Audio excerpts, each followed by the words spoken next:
Hello viewers, welcome to my channel target mathematics. So last time हमने chapter 1 complete किया था and आज हम चैप्टर 4 की शुरुआत करेंगे। तो चैप्टर 4 हमारा है लीनियर इक्वेशंस, या हम उनको बोल सकते हैं सिंपल इक्वेशंस। ठीक है, तो ये हमारा चैप्टर है आज सिंपल इक्वेशंस।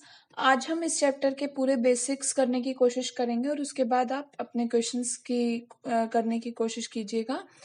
तो सिंपल इक्वेशन समझने से पहले हम एक चीज देखते हैं कि सिंपल इक्वेशन होती क्या है, उसको समझने के लिए। ठीक है, तो अब एक बात बताइए, मैं क्या कोई ऐसा नंबर बता सकती हूँ कि जिसके अंदर मैं 4 को ऐड करूं तो जो मेरा आंसर है वो 10 आ जाए? ऐसा क्या नंबर हो सकता है कि उसमें 4 को ऐड करूं तो 10 आ जाए? तो मैं सोचूंगी तो मेरा आंसर आता है 6। मैंने क्या सोचा, मैंने ये सोचा कि 10 में से 4 को मैं घटा दूं, माइनस कर दूं, तो क्या आएगा हमारा आंसर? 10 माइनस 4 6 आएगा। तो इसका मतलब 6 के अंदर अगर मैं 4 को ऐड कर दूंगी तो मेरा आंसर 10 आ जाएगा। मैंने ऐसे सोचा। सबके सोचने का तरीका अलग हो सकता है, बट ये एक बेसिक सी चीज है।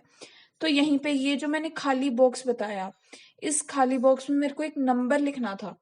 उस नंबर को मैं अभी तो जानती नहीं हूँ कि वो नंबर क्या है, तो मैं उसको कोई अल्फाबेट के नाम से मान लेती हूँ कि जैसे x मान लिया मैंने, x+4 इक्वल टू 10। ठीक है, तो अब फिर मैं x की वैल्यू निकालूंगी तो हमारी x की वैल्यू आ जाएगी। जो हम पता करना चाह रहे थे वो हम पता कर सकते हैं। यहाँ x की जगह आप कुछ और भी अल्फाबेट लेट कर सकते हो, वो आपकी विश है। ठीक है, तो ये जो पूरी इक्वेशन बनी, ये जो पूरी इक्वेशन बनी, ये इक्वेशन हमारी क्या है? ये इक्वेशन है हमारी सिंपल इक्वेशन। मतलब इसको हम इक्वेशन बोलते हैं जहां पर कोई एक वेरिएबल आ जाए और उस वेरिएबल की वैल्यू हम फाइंड कर लें, तो वो जो पूरी इक्वेशन होगी, ये जो पूरी चीज होगी, इस पूरी चीज को हम बोलेंगे सिंपल इक्वेशन। ठीक है, अब इसको समझने का एक और तरीका है कि जैसे आप लोग आपस में गेम खेल सकते हो। मैं आपको बता देती हूँ कैसे। आपके एनसीईआरटी में भी बताया हुआ है। जैसे फर्स्ट पर्सन है और ये सेकंड पर्सन है। ठीक है, इसका नाम मैंने मान लिया सीमा एंड इसका नाम मैंने मान लिया रीमा।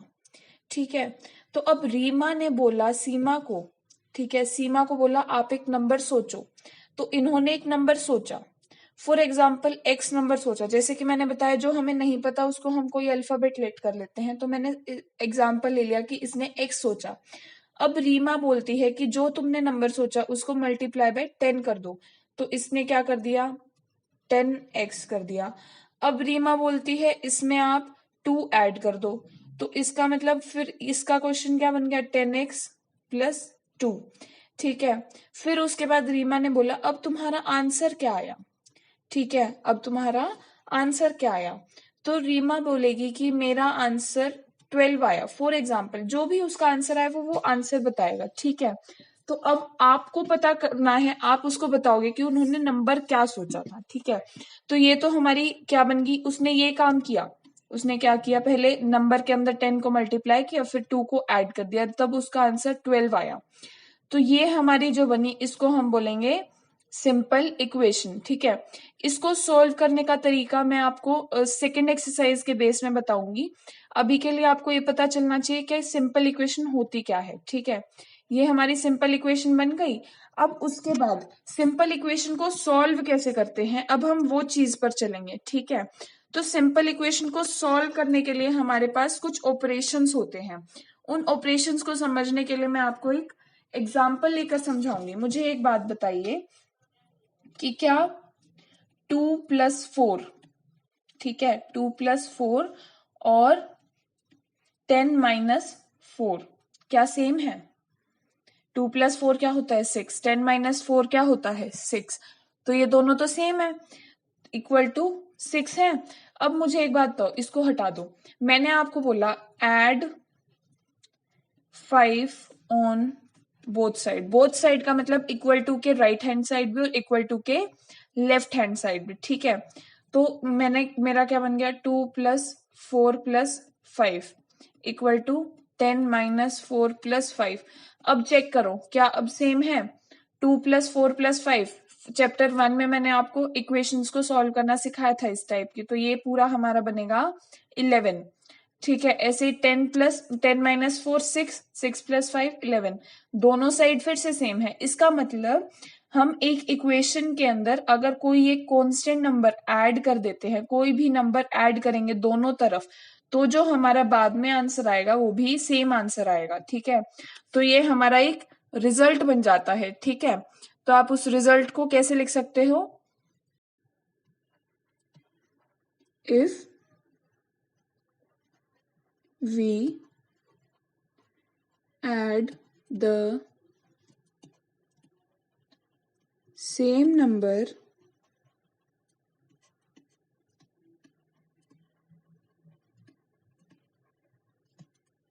to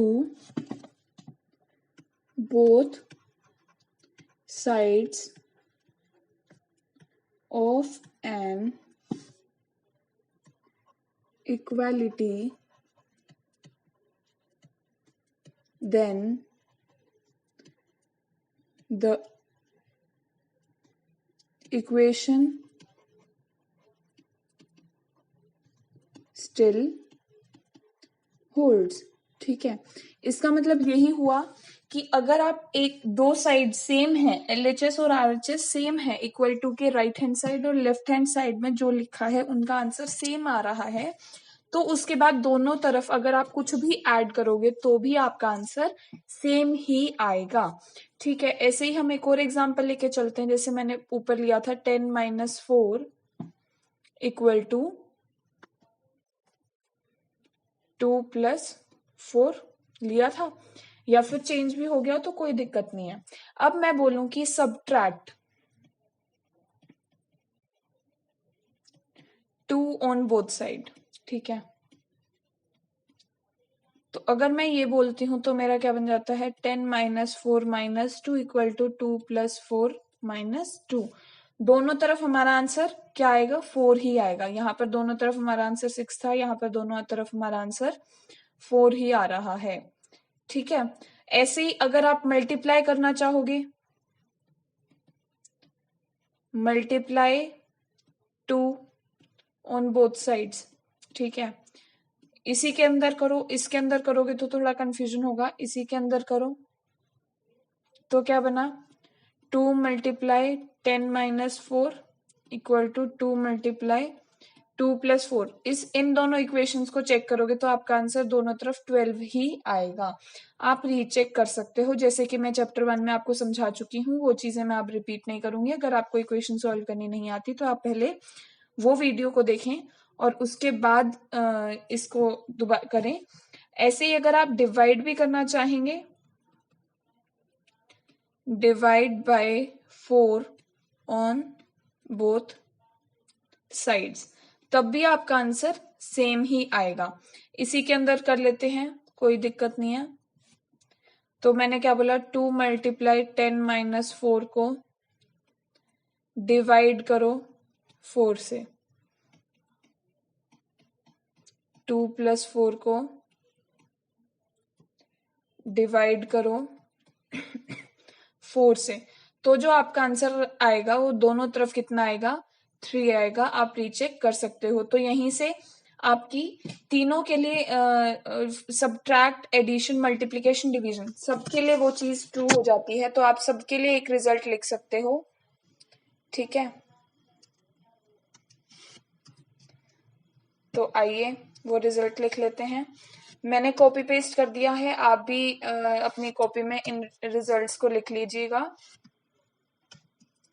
ठीक है, सेकंड रिजल्ट हमारा है if we subtract, if we multiply और इफ वी डिवाइड। ठीक है, if we subtract the same number on both sides of an equality, then the equation still holds। ऐसे ही if we multiply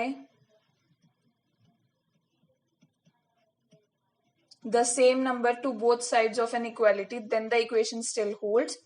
If we divide the same number to both sides of an equality then the equation still holds. ठीक है, तो यहां से आपको एक चीज पता चल गई कि अगर आपके पास एक इक्वेशन है तो उसके अंदर आप कुछ भी दोनों तरफ ऐड करोगे तो जो आपका आंसर आएगा, कुछ भी सब्ट्रैक्ट करोगे, मल्टीप्लाई करोगे या डिवाइड करोगे तो जो आपका आंसर आएगा वो सही होगा, मतलब वो इक्वेशन होल्ड करेगी। ठीक है, मैंने आपको एग्जाम्पल के थ्रू ये चीज समझा दी है। अब चलिए हम इसी चीज को इक्वेशन पर भी लगाकर देखेंगे। ठीक है, फॉर एग्जाम्पल हमारे पास इक्वेशन है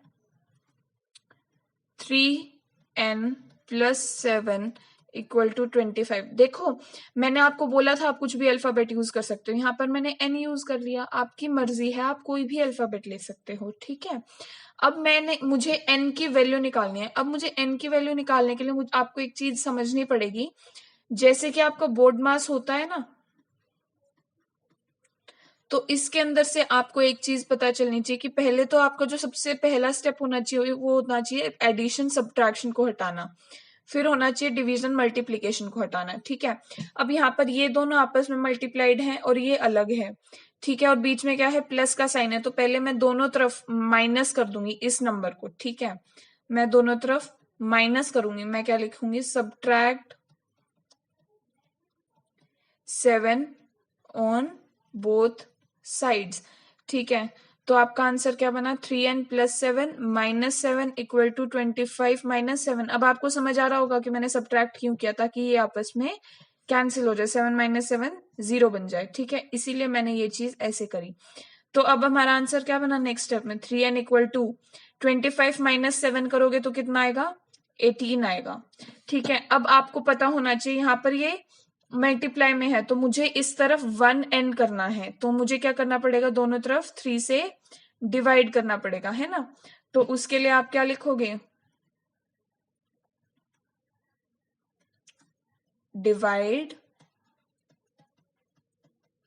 बाय 3 ऑन बोथ साइड्स। ठीक है, तो अब आपका आंसर कैसे बनेगा, 3n / 3 = 18 / 3। 3 से 3 / 3 1 हो गया, तो यहाँ पर आ गया n = 6। अब समझ आया यहां से हमने n की वैल्यू कैसे निकाली। ऐसे ही आप और भी एग्जांपल्स ट्राई करना, अगर आपको कोई भी एग्जांपल में कुछ भी डाउट आता है तो आप मुझसे पूछ सकते हैं। चलिए हम ऐसा ही एक और एग्जांपल लेकर देखते हैं, ताकि आपको थोड़ा सा डिफरेंस समझ आए कि पहले कौन सा ऑपरेशन लगाना जरूरी है, वो कैसे पता चलेगा। ठीक है, तो अब हमने क्वेश्चन लेट कर लिया। फॉर एग्जाम्पल हमारा क्वेश्चन है 4m + 3 = 18। ठीक है, 4m + 3 = 18 फॉर एग्जाम्पल हमारा क्वेश्चन है।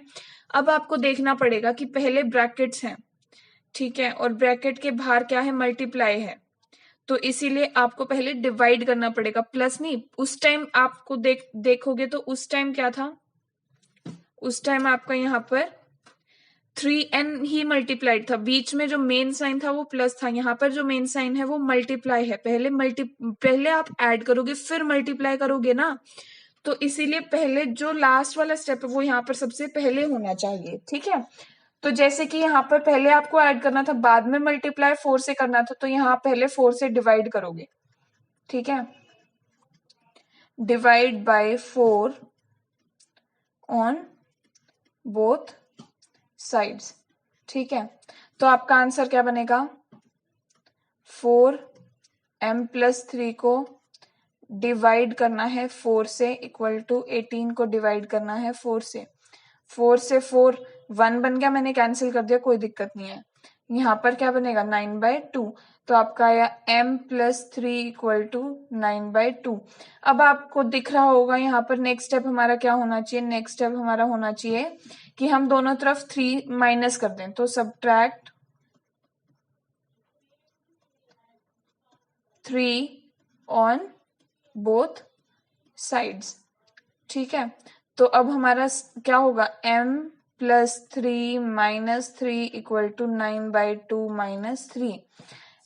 3 - 3 0 हो गया, m + 0 m = यहाँ पर एक फ्रैक्शन है, दूसरा नंबर है, तो पहले आपको एलसीएम लेना पड़ेगा। इसको सॉल्व करोगे तो आपका ऐसे आएगा 3/2। ठीक है, तो आपका आंसर आया m equal to 3/2। I hope आपको ये चीज सॉल्व करनी आती होगी कि ये चीज मैंने इसको एलसीएम क्यों लिया, वो चीज आपको समझ आ गई होगी। ठीक है, तो m हमारा आंसर क्या आ गया, हमारा आंसर आ गया 3/2। होप आपको ये वीडियो पसंद आई होगी। इन क्वेश्चंस को करने के बाद आपकी पूरा चैप्टर आपका क्लियर हो जाना चाहिए। अगर आपको कहीं भी डाउट आता है तो आप कमेंट बॉक्स में टाइप कर सकते हैं। और अगर आप लोग चाहते हैं कि मैं इसके सॉल्यूशन वीडियोस भी बनाऊं और कुछ पर्टिकुलर क्वेश्चन सेट अगर आप मुझे दे देंगे तो इजी होगा, क्योंकि बहुत सारे क्वेश्चंस होते हैं, सभी को पोस्ट करना इज अ लिटिल डिफिकल्ट। तो जिन क्वेश्चंस में आपको मेन डाउट है अगर आप वो पूछेंगे तो बहुत अच्छा होगा, वरना पूरी वीडियो भी आपके साथ शेयर की जा सकती है। तब तक के लिए आप इस वीडियो को अच्छे से देखना। अगर किसी क्वेश्चन में आपको डाउट रहता है तो आप पूछ सकते हैं, और कमेंट बॉक्स में या टेलीग्राम ग्रुप का लिंक डिस्क्रिप्शन बॉक्स में आपको दे दूंगी या कमेंट बॉक्स में भी पिन कर दूंगी। आप उस ग्रुप को जरूर ज्वाइन करें और वहां पर आपको इंस्टेंट रिप्लाईज मिलेंगे आपके डाउट्स के भी। और अगर आपके कोई सजेशंस हैं, आपको कोई वीडियो कोई चैप्टर की आपको पर्टिकुलर वीडियोस चाहिए तो आप वहां बता सकते हैं, वो वीडियो जल्दी से जल्दी पोस्ट की जाएगी। तब तक के लिए आप मेरे चैनल को सब्सक्राइब कीजिए, इस वीडियो को लाइक कीजिए और अपने फ्रेंड्स के साथ शेयर कीजिए। Thank you so much.